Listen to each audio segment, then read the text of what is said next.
정말 믿기지 않는 일이었습니다. 한국 여권을 들고 공항에서 체포된 사람, 아마 제가 최초일지도 모르겠습니다. 그리고 그 뒤로 7일 동안 저는 감금돼 있었죠. 도대체 왜 이런 일이 벌어진 걸까요? 너무도 억울했던 그날의 진실, 지금 바로 확인해 보시죠. 그 전에 1초 만에 누를 수 있는 구독과 좋아요 꼭 부탁드립니다. 폭격 소리가 멈춘 지 3시간이 지났습니다. 차가운 바람이 제 뺨을 스치는데 마치 어머니의 마지막 숨결 같았어요. 집이라 부르던 곳은 이제 잿더미가 되었죠. 저는 그 잿더미 속에서 부모님의 시신을 찾았습니다. 아버지는 저희를 보호하려 했던 것 같았어요. 어머니를 끌어안은 채로 발견됐으니까요. 에바, 짐 챙겨. 지금 당장. 마지막으로 들은 아버지의 목소리였습니다. 그리고 어머니가 다급하게 방으로 들어와 작은 가방을 건넸어요. 그때만 해도 저는 무슨 일이 일어나는지 몰랐습니다. 그저 또 다른 폭격 경보인 줄 알았죠. 하지만 어머니의 눈빛은 달랐어요. 공포를 넘어선 결의가 보였습니다. 이걸 꼭 가지고 있어. 내 이름과 내 뿌리야. 어머니가 건넨 봉투 안에는 출생증명서와 작은 성경책이 있었어요.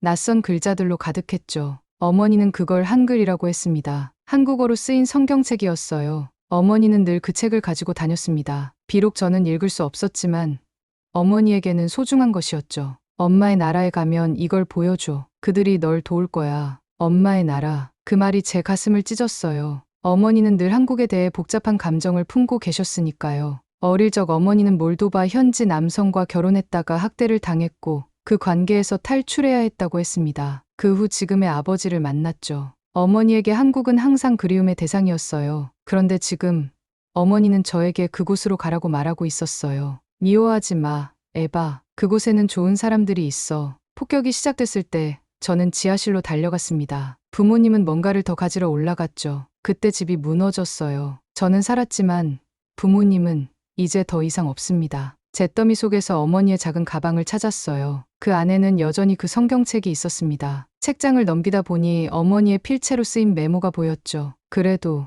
내 나라였어. 그 짧은 문장이 제 가슴을 찔렀어요. 어머니에게 한국은 무엇이었을까요? 저는 한 번도 그곳에 가본 적이 없었고 어머니도 그곳에 대해 많이 이야기하지 않았습니다. 다만 가끔, 아주 가끔 어머니의 눈빛이 멀리 어딘가를 보며 그리워하는 듯했죠. 피난소로 향하는 길은 고통스러웠어요. 익숙했던 거리는 이제 폐허가 되었고 사람들의 울음소리가, 분노의 외침이 온 도시를 뒤덮고 있었습니다. 저는 어머니의 성경책을 꼭 아는 채 걸었어요. 낯선 글자들, 그리고 그래도 내 나라였어. 마지막 말이 제 머릿속을 맴돌았죠. 피난소에 도착했을 때 이미 수백 명의 사람들이 거기 있었어요. 각자의 슬픔과 공포를 안고 말이죠. 이름이 뭐니? 봉사자가 물었습니다. 에바 김입니다. 처음으로 제 성이 김이라는 사실이 특별하게 느껴졌어요. 그동안은 그저 아버지의 성을 따랐던 라드였죠. 하지만 이제 어머니의 유산을 간직하고 싶었습니다. 피난소에서의 생활은 견디기 힘들었습니다. 매일 밤 폭격 소리에 잠을 설쳤고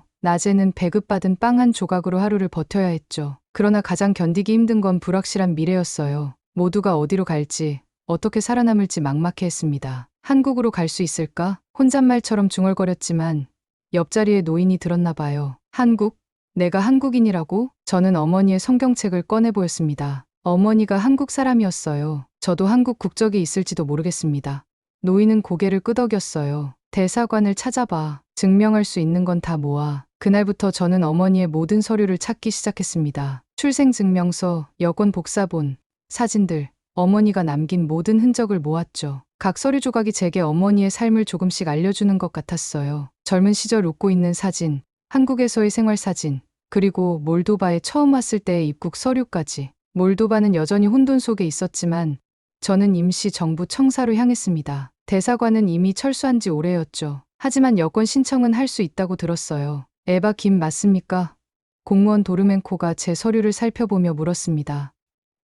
네, 몰도바 국적을 포기하실 생각입니까? 이중 국적은 불가합니다. 그 말에 저는 잠시 망설였어요. 몰도바는 제가 태어나고 자란 곳입니다. 하지만 지금은 돌아갈 집도 남은 가족도 없었죠. 한국 국적만 갖고 싶습니다. 도르멘코는 비웃듯 말했어요. 한국인, 전쟁 나면 도망칠 나라 아냐? 그 말이 제 가슴을 찔렀습니다. 마치 제가 비겁한 사람인 것처럼 느껴졌죠. 하지만 이건 생존의 문제였어요. 어머니도 같은 선택을 했을 겁니다. 그래서 한국이 그리 대단한 나라입니까? 분노가 치밀었지만 참았습니다. 여권이 필요했으니까요. 모르겠습니다. 가본 적 없으니까요. 하지만 적어도 폭격은 없을 겁니다. 도르멘코는 서류에 도장을 찍으며 중얼거렸어요. 아버지는 몰도바인인데 어머니 나라로 도망치겠다.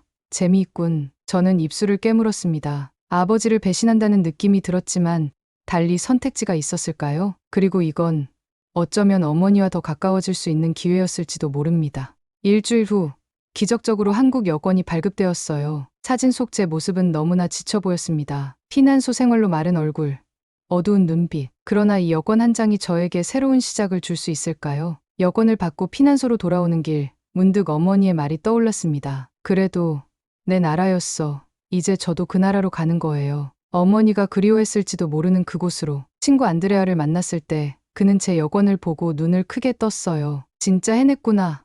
한국으로 간다고? 내일 비행기야. 안드레아는 기쁘지만 슬픈 표정으로 말했습니다. 부럽다. 나도 어디든 갈 수 있다면 좋을 텐데. 그 말에 죄책감이 들었어요. 저만 탈출구가 생긴 것 같았으니까요. 하지만 안드레아도 이해했습니다. 이건 제 전략적 선택이었어요. 살아남기 위한. 잊지 마, 에바. 넌 몰도바인이기도 해. 안드레아의 말이 제 마음을 무겁게 했습니다. 저는 정말 누구인가요? 몰도바인, 한국인, 아니면 그저 난민? 피난소에서의 생활은 견디기 힘들었습니다. 매일 밤 폭격 소리에 잠을 설쳤고 낮에는 배급받은 빵 한 조각으로 하루를 버텨야 했죠. 그러나 가장 견디기 힘든 건 불확실한 미래였어요. 모두가 어디로 갈지, 어떻게 살아남을지 막막해했습니다. 한국으로 갈 수 있을까? 혼잣말처럼 중얼거렸지만 옆자리에 노인이 들었나 봐요. 한국? 내가 한국인이라고? 저는 어머니의 성경책을 꺼내 보였습니다. 어머니가 한국 사람이었어요. 저도 한국 국적이 있을지도 모르겠습니다. 노인은 고개를 끄덕였어요. 대사관을 찾아봐. 증명할 수 있는 건 다 모아. 그날부터 저는 어머니의 모든 서류를 찾기 시작했습니다. 출생증명서, 여권 복사본, 사진들, 어머니가 남긴 모든 흔적을 모았죠. 각 서류 조각이 제게 어머니의 삶을 조금씩 알려주는 것 같았어요. 젊은 시절 웃고 있는 사진, 한국에서의 생활 사진, 그리고 몰도바에 처음 왔을 때의 입국 서류까지. 몰도바는 여전히 혼돈 속에 있었지만 저는 임시 정부 청사로 향했습니다. 대사관은 이미 철수한 지 오래였죠. 하지만 여권 신청은 할 수 있다고 들었어요. 에바 김 맞습니까? 공무원 도르멘코가 제 서류를 살펴보며 물었습니다. 네, 몰도바 국적을 포기하실 생각입니까? 이중 국적은 불가합니다. 그 말에 저는 잠시 망설였어요. 몰도바는 제가 태어나고 자란 곳입니다. 하지만 지금은 돌아갈 집도 남은 가족도 없었죠. 한국 국적만 갖고 싶습니다. 도르멘코는 비웃듯 말했어요. 한국인, 전쟁 나면 도망칠 나라 아냐? 그 말이 제 가슴을 찔렀습니다. 마치 제가 비겁한 사람인 것처럼 느껴졌죠. 하지만 이건 생존의 문제였어요. 어머니도 같은 선택을 했을 겁니다. 그래서 한국이 그리 대단한 나라입니까? 분노가 치밀었지만 참았습니다. 여권이 필요했으니까요. 모르겠습니다. 가본 적 없으니까요. 하지만 적어도 폭격은 없을 겁니다. 도르멘코는 서류에 도장을 찍으며 중얼거렸어요. 아버지는 몰도바인인데 어머니 나라로 도망치겠다. 재미있군. 저는 입술을 깨물었습니다. 아버지를 배신한다는 느낌이 들었지만 달리 선택지가 있었을까요? 그리고 이건 어쩌면 어머니와 더 가까워질 수 있는 기회였을지도 모릅니다. 일주일 후 기적적으로 한국 여권이 발급되었어요. 사진 속 제 모습은 너무나 지쳐 보였습니다. 피난소 생활로 마른 얼굴, 어두운 눈빛. 그러나 이 여권 한 장이 저에게 새로운 시작을 줄 수 있을까요? 여권을 받고 피난소로 돌아오는 길, 문득 어머니의 말이 떠올랐습니다. 그래도 내 나라였어. 이제 저도 그 나라로 가는 거예요. 어머니가 그리워했을지도 모르는 그곳으로. 친구 안드레아를 만났을 때 그는 제 여권을 보고 눈을 크게 떴어요. 진짜 해냈구나. 한국으로 간다고? 내일 비행기야. 안드레아는 기쁘지만 슬픈 표정으로 말했습니다. 부럽다. 나도 어디든 갈 수 있다면 좋을 텐데. 그 말에 죄책감이 들었어요. 저만 탈출구가 생긴 것 같았으니까요. 하지만 안드레아도 이해했습니다. 이건 제 전략적 선택이었어요. 살아남기 위한. 잊지 마, 에바. 넌 몰도바인이기도 해. 안드레아의 말이 제 마음을 무겁게 했습니다. 저는 정말 누구인가요? 몰도바인, 한국인, 아니면 그저 난민? 다음날 아침, 저는 임시 개설된 비행장으로 향했습니다. 가방 하나에 남은 인생을 담았죠. 어머니의 성경책, 몇 벌의 옷, 그리고 부모님의 사진 한 장. 비행장은 혼란 그 자체였어요. 수많은 사람들이 탈출하려 몰려들었고 군인들이 질서를 유지하려 소리치고 있었습니다. 여권 보여주세요. 저는 떨리는 손으로 새 여권을 건넸어요. 군인은 의심스러운 눈으로 저를 쳐다봤습니다. 한국 여권, 어떻게 받았지? 어머니가 한국인이었어요. 그는 여권을 들고 어디론가 사라졌고 10분 후 다른 군인들과 함께 돌아왔습니다. 따라오세요.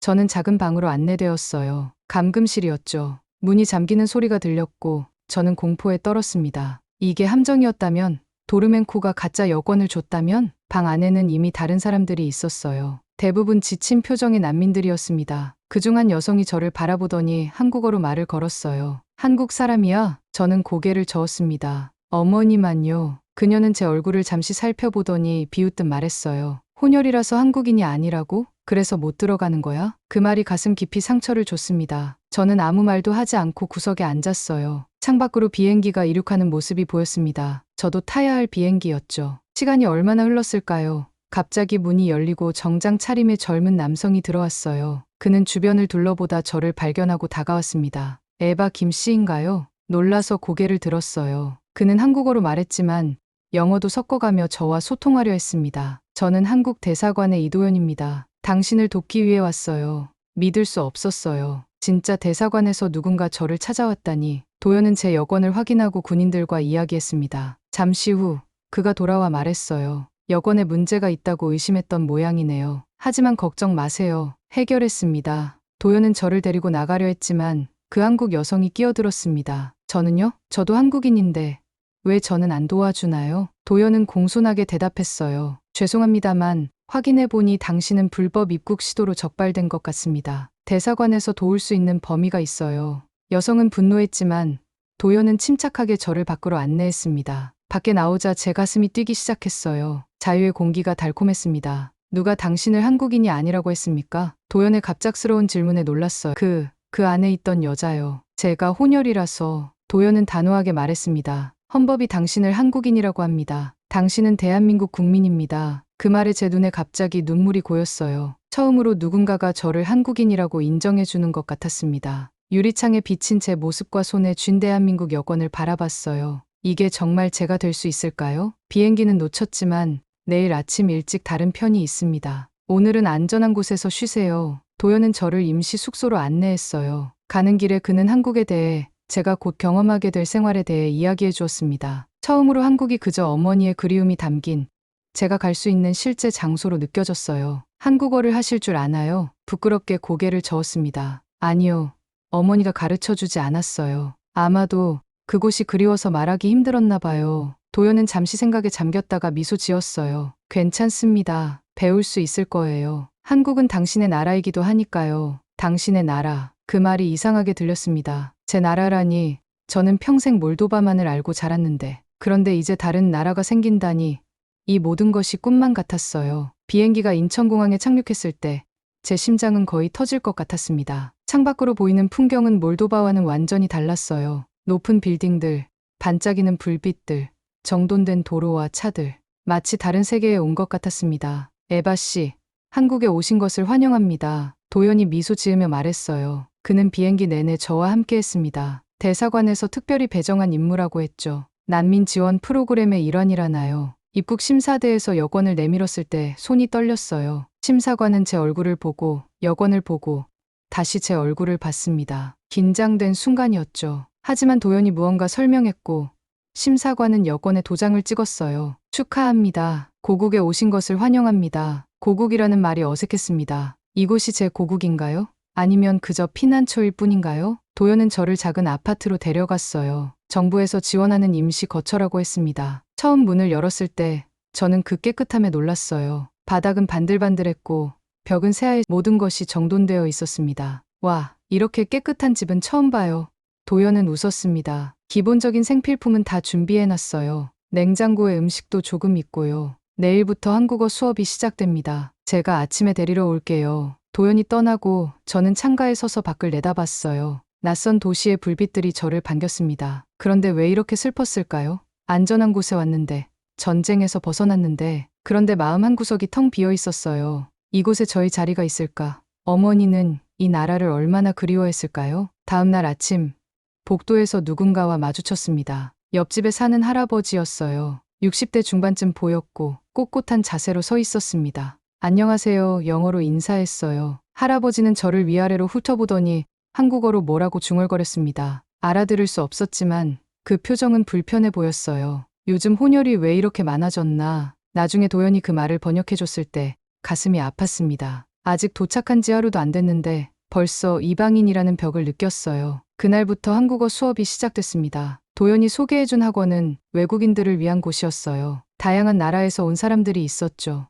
몇몇은 취업을 위해, 몇몇은 결혼으로, 그리고 저처럼 난민 신분으로 온 사람들도 있었습니다. 아, 너는 역시 발음이 좋구나. 피가 섞였다고 해도 한국 피가 있으니까. 선생님의 말이 좋은 의도였다는 건 알았지만 왠지 모를 불편함이 느껴졌어요. 피가 섞였다는 표현이 저를 온전한 사람이 아닌 어떤 혼합물처럼 느끼게 했으니까요. 저녁에 집으로 돌아오는 길 휴대폰으로 인터넷을 검색했습니다. 도연이 준 휴대폰이었어요. 한국의 인터넷 속도에 놀랐습니다. 몰도바에서는 상상할 수 없을 정도로 빨랐어. 와이파이는 빠른데 마음은 느리네. 혼잣말처럼 중얼거렸습니다. 기술은 발전했지만 사람들의 인식은 여전히 뒤처져 있는 것 같다는 생각이 들었어요. 물론 아직 한국을 제대로 알지도 못하면서 이런 생각을 하는 게 공정하지 않다는 것도 알았습니다. 하지만 첫인상은 중요하잖아요. 그날 밤 배가 고파서 근처 편의점에 갔어요. 도연이 알려준 곳이었죠. 진열대를 구경하다가 이상한 포장의 음식들을 발견했습니다. 라면,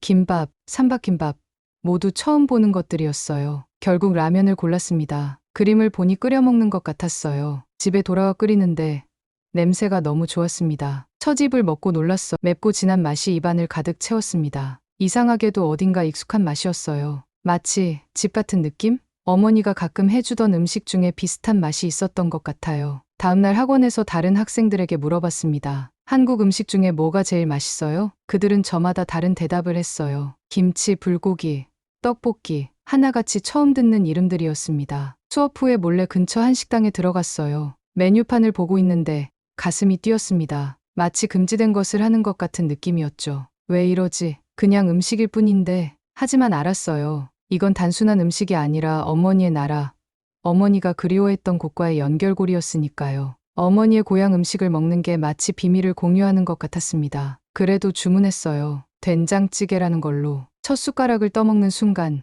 눈물이 났습니다. 어머니가 가끔 해주던 국이랑 너무 비슷했어요. 어머니는 이름을 말하지 않았지만 이게 그 맛이었습니다. 엄마, 당신은 이 모든 걸 그리워했나요? 그런데 왜 말하지 않았죠? 밥을 먹으며 창밖을 바라봤어요. 사람들은 바쁘게 오가고 있었고 도시는 활기찼습니다. 이 나라는 겉으로 보기엔 대단해 보였어요. 그리고 어머니가 그토록 그리워했던 곳이라면 분명 제가 발견하지 못한 무언가가 있을 거라 생각했습니다. 그날 저녁 집으로 돌아오는 길에 옆집 할아버지와 다시 마주쳤습니다. 이번엔 할아버지가 엘리베이터 안에 저와 함께 있었어요. 어색한 침묵이 흐르다가 할아버지가 한국어로 뭐라고 물었습니다. 알아들을 수 없어서 영어로 대답했어요. 죄송해요. 한국어를 아직 잘 못해요. 할아버지는 눈을 가늘게 뜨고 저를 보더니 한숨을 쉬었습니다. 엘리베이터 문이 열리자마자 빠르게 나가셨어요. 문득 생각이 들었습니다. 이 나라도 별거 없네. 겉으로는 빛나고 발전했지만 사람들의 마음은 어쩌면 몰도바와 크게 다르지 않은 걸까요? 모든 곳에는 편견이 있고 이방인을 향한 차가운 시선이 있겠죠. 그날 밤 창가에 앉아 몰도바에 있는 안드레아에게 메시지를 보냈어요. 이곳은 아름답지만 차가워. 내가 들어갈 틈이 있을지 모르겠어. 한국에서의 생활이 2주째 접어들었을 때 저는 작은 카페에서 아르바이트를 지원했습니다. 도연이 소개해준 곳이었어요. 기본적인 생활비는 정부에서 지원받고 있었지만 스스로 서고 싶었습니다. 그리고 솔직히 할 일이 필요했어요. 영어 할 줄 알아요? 사장님이 물었습니다. 네, 능숙하게 할 수 있어요. 한국어는요? 사장님이 갑자기 한국어로 물었어요. 조금 배우고 있어요. 서툰 한국어로 대답했습니다. 사장님은 고개를 끄덕였지만 그 눈빛에 의심이 묻어났어요. 혼혈이니까 한국말은 못하겠네. 그 말에 가슴이 조여왔습니다. 또 다시 혼혈이라는 단어가 저를 정의하고 있었어요. 도연에게 들은 대로 대답했습니다. 네, 한국어는 아직 서툴지만 배우고 있습니다. 영어로 손님들 응대할 수 있어요. 사장님은 잠시 생각하더니 고개를 끄덕였습니다. 알았어. 내일부터 와. 일을 시작하고 나서야 알게 됐어요. 사장님이 저를 뽑은 이유는 제 영어 실력과 이국적인 외모 때문이었죠. 외국인 손님들이 종종 오는 카페였거든요. 제가 일종의 마케팅 수단이 된 것 같았습니다. 첫날 한 젊은 여성 손님이 저를 빤히 쳐다보더니 친구에게 속삭였어요. 저 사람 혼혈이야? 예쁘다. 마치 제가 저처럼 느껴졌습니다. 하지만 웃음을 잃지 않았어요. 이건 전쟁보다는 나았으니까요. 아니, 정확히는 다른 종류의 전쟁이었을까요? 일주일 후 퇴근길에 옆집 할아버지와 또 마주쳤습니다. 이번에는 아파트 입구에서였어요. 할아버지는 제가 유니폼을 입고 있는 것을 보고 놀란 눈치였습니다. 어디서 일해요?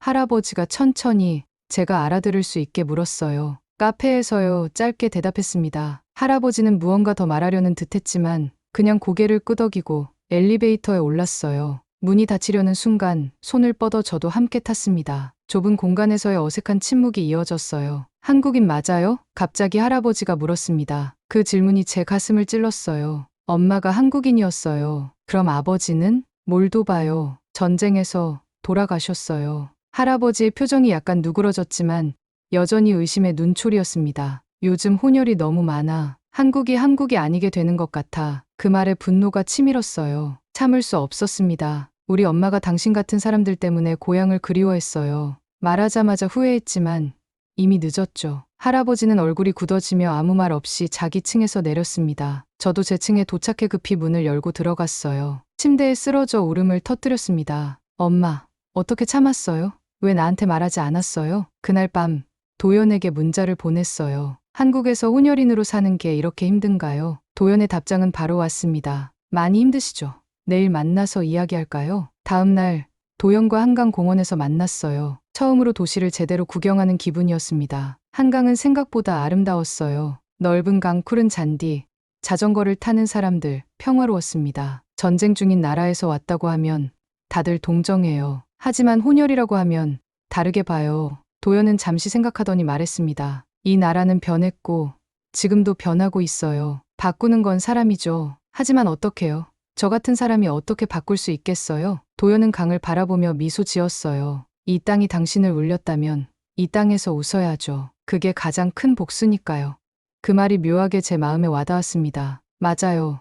울고 숨는 것보다 당당히 서서 웃는 게 더 강한 거예요. 어머니도 그랬을까요? 아니, 어머니는 결국 고향을 그리워하셨죠. 하지만 저는 다를 수 있을까요? 그날부터 조금씩 달라지기 시작했습니다. 카페에서 손님들이 저를 빤히 쳐다볼 때마다 더 밝게 웃었어요. 한국어 학원에서는 더 열심히 공부했고 틈틈이 한국 역사와 문화도 알아갔습니다. 어느 날 어머니의 성경책을 다시 펼쳐봤어요. 그동안 감히 만지지 못했던 물건이었죠. 그 안에는 어머니의 메모들이 가득했습니다. 한글로 쓰인 기도문, 성경 구절의 밑줄 친 부분들, 그리고 짧은 일기 같은 것들. 이제는 한글을 조금 읽을 수 있게 되어 어머니의 글을 더듬더듬 읽어나갔어요. 그 속에서 어머니의 아픔과 그리움, 그리고 희망을 발견했습니다. 어머니는 한국을 미워하지 않았어요. 단지 고향에 대한 그리움이 컸던 거죠. 엄마, 저도 이제 알 것 같아요. 당신이 왜 이 나라를 그리워했는지. 어머니의 과거를, 그리고 저희 뿌리를 정면으로 마주하자 한국을 향한 미움이 조금씩 녹기 시작했어요. 그 자리에 궁금증과 설렘이 차오르기 시작했습니다. 어느 날 도연이 지역 도서관에서 한글 무료 교육 프로그램이 있다고 알려주었습니다. 한국어 학원도 좋았지만 더 많이 배우고 싶었어요. 그곳에 가보니 주로 노인 봉사자들이 가르치고 있었습니다. 처음 오셨네요. 어서 오세요. 나이 지긋한 할머니가 반갑게 맞아주셨어요. 민서 할머니였습니다. 70대 중반으로 보이셨고 따뜻한 미소를 가진 분이었어요. 할머니는 저를 특별히 신경 써주셨습니다. 한국 사람 맞지? 눈빛이 우리 사람 같아. 그 말에 저는 살짝 웃었습니다. 어머니가 한국 사람이었어요. 민서 할머니는 제 손을 꼭 잡았어요. 그래, 반은 한국 사람이네. 좋아, 좋아. 다른 사람들과 달리 할머니는 혼혈이라는 단어를 쓰지 않았습니다. 그저 저를 한 사람으로 대해주셨어요. 수업이 끝나고 할머니는 자주 간식을 챙겨주셨습니다. 떡이나 과일 같은 것들이었죠. 요즘 젊은이들은 잘 안 먹지만 이게 우리 전통 음식이야. 한번 먹어봐. 할머니가 건네준 떡을 먹으며 어머니의 기억이 떠올랐어. 어머니도 가끔 비슷한 떡을 만들어주셨던 것 같았습니다. 그때는 이름도 몰랐지만 이제 알게 됐어요. 송편이었죠. 할머니, 정말 감사해요. 제가 한국어를 더 잘하면 제 이야기도 들려드릴게요. 민서 할머니는 제 얼굴을 자세히 보더니 미소 지었습니다. 넌 엄마를 닮았구나. 근데 웃는 건 너가 더 예쁘다. 그 말에 저는 깜짝 놀랐어요. 할머니, 제 어머니를 아셨나요? 할머니는 고개를 저었습니다. 아니, 그냥 느낌이 그래. 내 눈빛에서 고향을 그리워하는 모습이 보여서. 그날 저녁, 아파트로 돌아오는 길에 비가 내리기 시작했어요. 우산이 없어서 뛰어갔는데 현관 앞에서 옆집 할아버지와 마주쳤습니다. 할아버지는 저를 보더니 잠시 망설이다가 자신의 우산을 건네주셨어요. 이거 써요. 나는 집에 도착했으니까 놀라서 할아버지를 바라봤습니다. 이전의 차가운 눈빛은 없었어요. 대신 어딘가 미안한 듯한 부드러운 표정이었습니다. 감사합니다. 우산을 받으며 말했어요. 다음 날 아침 우산을 돌려드리려고 초인종을 눌렀습니다. 할아버지는 문을 열고 저를 보더니 살짝 미소 지었어요. 처음 보는 표정이었습니다. 아침 먹었어요? 고개를 저었어요. 할아버지는 저를 안으로 초대했습니다. 처음으로 한국 가정집 내부를 보게 됐어요. 깔끔하고 정돈된 공간이었습니다. 탁 위에는 이미 아침 식사가 준비되어 있었어요. 어제 미안해요. 내가 너무 무례했어요. 할아버지의 갑작스러운 사과에 놀랐습니다. 그는 밥과 국, 반찬을 제 앞에 놓으며 계속 말씀하셨어요. 나는 교장 선생님이었어요. 40년 동안 아이들을 가르쳤지. 그런데 세상이 너무 빨리 변해서 적응하기 힘들었어요. 식사를 하며 할아버지의 이야기를 들었습니다. 그는 6.25 전쟁 때 어린 시절을 보냈고 가난 속에서 열심히 공부해 선생님이 되었다고 했어요. 그의 세대에게 한국인이란 순수한 혈통을 의미했던 거죠. 하지만 요즘 세상은 달라요. 우리 학교에도 다양한 아이들이 많아졌어요. 처음에는 이해하기 어려웠지만 아이들은 다 똑같아요. 그냥 아이들이죠. 할아버지는 제 이야기도 듣고 싶어 했어요. 저는 조금씩 몰도바에서의 삶, 전쟁, 그리고 어머니에 관한 이야기를 들려드렸습니다. 할아버지는 진지하게 들어주셨어요. 내 어머니는 고향을 많이 그리워했겠구나. 고개를 끄덕였습니다. 네, 그런 것 같아요. 저도 이제야 조금씩 이해하고 있어요. 그날 이후 할아버지는 제게 종종 김치나 반찬을 가져다 주셨어요. 그리고 제가 밤에 혼자 울고 있을 때도 말없이 문 앞에 따뜻한 이불을 놓고 가셨습니다. 작은 행동이었지만 제게는 큰 위로가 되었어요. 카페에서도 변화가 있었습니다. 처음에는 저를 이국적인 직원으로만 봤던 사장님이 이제는 제 한국어 실력이 늘어가는 것을 진심으로 응원해 주셨어요. 에바, 너 정말 빨리 배우네. 곧 나보다 한국말 잘하겠다. 어느 날 단골 손님 중 한 분이 저에게 물었습니다. 한국 생활은 어때요? 잠시 생각한 후 대답했어요. 처음엔 나라가 싫었는데 이젠 사람이 좋아요. 손님은 미소 지으며 고개를 끄덕였습니다. 맞아요. 결국 나라는 사람이 만드는 거니까요. 그 말이 가슴에 와닿았어요. 한국은 더 이상 저에게 낯선 땅이 아니었습니다. 민서 할머니, 옆집 할아버지, 도연, 카페 사장님, 이 모든 사람들이 저에게 한국이라는 나라를 만들어주고 있었으니까요. 한국이 이렇게 따뜻한 나라인 줄은 몰랐다. 처음으로 마음속에서 우러나오는 말이었습니다. 어머니가 그리워했던 이유를 조금은 이해할 수 있을 것 같았어요. 한국 생활 3개월째, 몰도바에서 급한 연락이 왔습니다. 어린 시절 친구 안드레아였어요. 그녀는 여전히 피난소에 있었습니다. 에바, 잘 지내니? 여기 상황은 점점 악화되고 있어. 국경이 완전히 봉쇄됐어. 영상통화로 안드레아의 얼굴을 보니 많이 야위어 있었어요. 가슴이 아팠습니다. 내가 여기서 안전하게 지내는 동안 친구들은 여전히 고통 속에 있다니.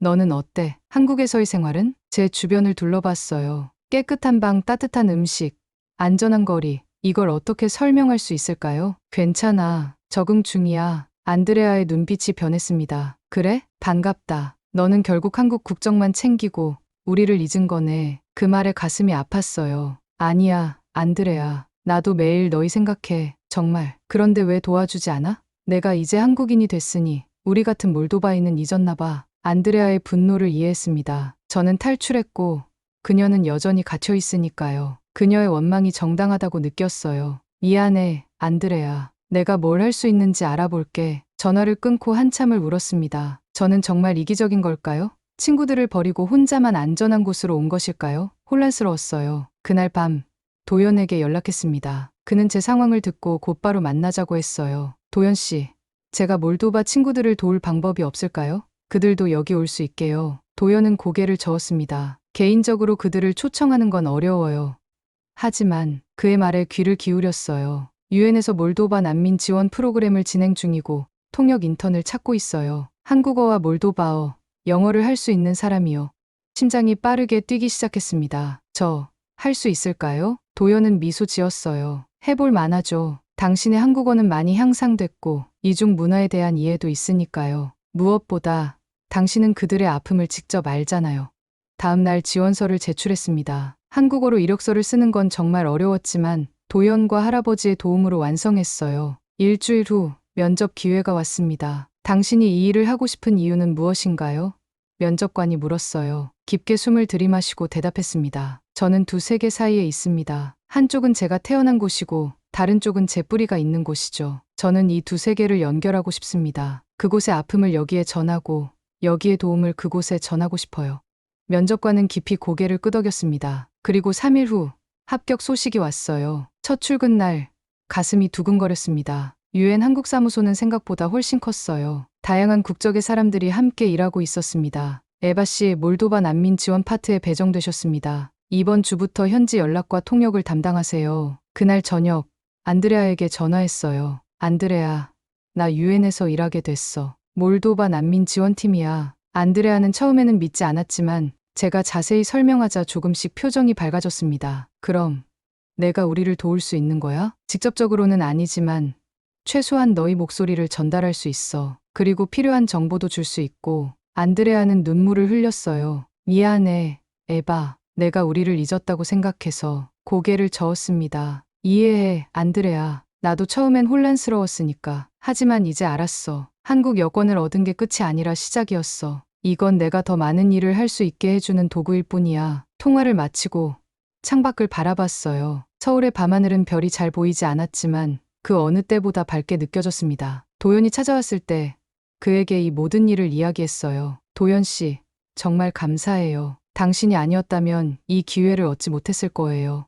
도연은 미소 지었습니다. 제가 한 일은 없어요. 그건 내가 내 과거를 지키는 방식이에요. 과거를 버리지 않고 그것을 통해 미래를 만드는 거죠. 그의 말에 깊이 공감했어요. 몰도바와 한국, 두 나라는 더 이상 분리된 정체성이 아니라 저를 이루는 하나의 온전한 모습이었습니다. 도연과의 관계도 달라지고 있었어요. 처음에는 그저 도움을 주는 외교관이었지만 이제는 서로를 이해하고 존중하는 친구가 되었죠. 아니, 어쩌면 그 이상의 감정도 조금씩 자라고 있는 것 같았습니다. 다음 주에 몰도바 난민 관련 회의가 있어요. 제가 발표도 해야 하는데 너무 긴장돼요. 도연은 제 손을 살짝 잡았어요. 잘할 수 있어요. 당신은 이미 두 세계를 건너온 사람이니까. 그의 손길에서 따뜻함이 느껴졌습니다. 처음으로 이 나라에서 누군가에게 마음을 열어도 될 것 같다는 생각이 들었어요. 유엔 한국사무소에서 일한 지 6개월이 지났습니다. 그동안 몰도바 난민들을 위한 다양한 프로젝트에 참여했어요. 언어 장벽 때문에 어려움도 많았지만 한 명의 이야기를 전달할 때마다 제가 올바른 일을 하고 있다는 확신이 들었습니다. 오늘은 특별한 날이었어요. 국제평화협정 회의에 몰도바 난민 대표로 참석하게 되었거든요. 회의장에는 세계 각국의 대표들이 모여 있었습니다. 저는 한국 대표단의 일원으로 소개되었어요. 다음은 몰도바 난민 상황에 대한 발표입니다. 에바 김씨, 부탁드립니다. 연단에 올라섰을 때 무릎이 떨렸습니다. 하지만 숨을 깊게 들이마시고 시작했어요. 안녕하십니까. 저는 에바 김입니다. 저는 몰도바에서 태어났고 한국에서 다시 태어났습니다. 청중들이 집중하는 것이 느껴졌어요. 저는 몰도바의 현 상황, 난민들의 실태, 그리고 그들이 필요로 하는 지원에 대해 상세히 설명했습니다. 그리고 제 개인적인 이야기도 짧게 덧붙였어요. 저는 전쟁 중에 부모님을 잃었습니다. 한국계 어머니의 유산 덕분에 이곳에 올 수 있었죠. 처음에는 낯설고 두려웠지만 이제 이 나라는 제 두 번째 고향이 되었습니다. 그리고 제가 얻은 안정과 기회를 다른 이들과 나누고 싶습니다. 발표를 마치고 자리로 돌아갈 때 많은 사람들이 박수를 쳤어요. 회의장 뒤편에서 도연이 조용히 미소 지으며 박수치고 있는 모습이 보였습니다. 그의 눈빛에서 자부심이 느껴졌어요. 회의가 끝나고 여러 나라 대표들이 다가와 질문했습니다. 저는 최대한 정확하게 몰도바 상황을 전달하려 노력했어요. 그리고 끝으로 한국과 몰도바 간의 문화 교류 프로그램을 제안했습니다. 이것은 제가 준비한 계획이 아니었어요. 순간적으로 떠오른 생각이었죠. 하지만 많은 사람들이 흥미롭게 들어주었습니다. 회의가 끝나고 도연이 다가왔어요. 정말 훌륭했어요. 에바 씨, 당신은 오늘 역사를 만들었습니다. 웃으며 고개를 저었어요. 그렇게 대단한 일은 아니었어요. 아니요, 대단한 일이었습니다. 당신은 이제 두 나라를 연결하는 다리가 되었어요. 그날 저녁, 도연은 저를 한국 전통 식당으로 데려갔습니다. 축하 자리였어요. 테이블에는 다양한 반찬들이 가득했고 중앙에는 커다란 전골이 놓여 있었습니다. 어머니가 좋아하셨을 거예요. 도연을 바라봤어요. 이런 자리요. 딸이 한국과 몰도바를 연결하는 역할을 하게 된 것. 그 말에 눈물이 차올랐습니다. 맞아요.